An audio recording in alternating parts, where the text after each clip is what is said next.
Sa 11 higayon, miatubang sa mga tigbalita si Vice President Sara Duterte human siya ma-impeach sa ubos Balay Balaoranan ug maduso ang impeachment case sa Senado sa miaging Miyerkules. Ang report ni Alan Domingo. Is there any objection?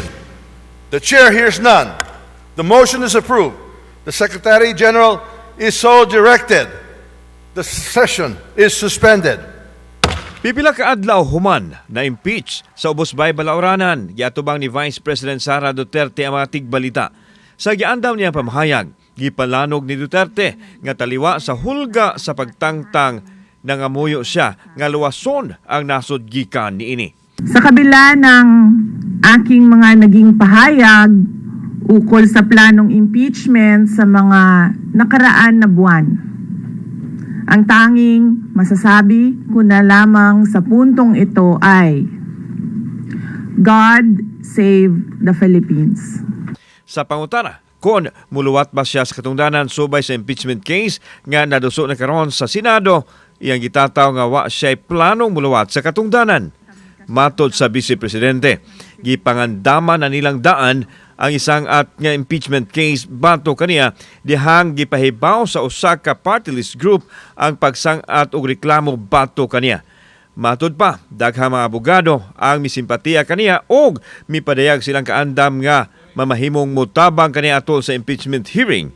Sa pagkakaron, nagpadayon ang tigom sa mulangkob unya sa ilang legal team sa angayan nilang buhaton.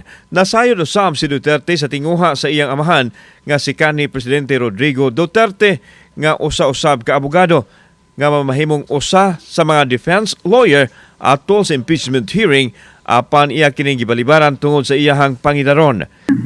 We've already started preparing the moment Franz Castro announced the impeachment plans, which was November of 2023. So November of 2023, there were already lawyers doing their work for the impeachment.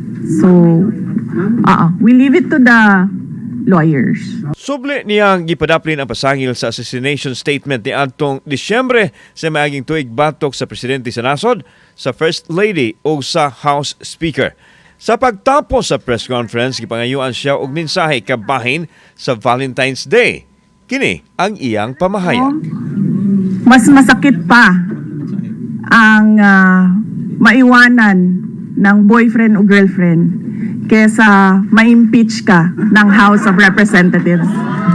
Kaoban si Clans Gabutin, ako si Alan Domingo. Balitang, Bisdak.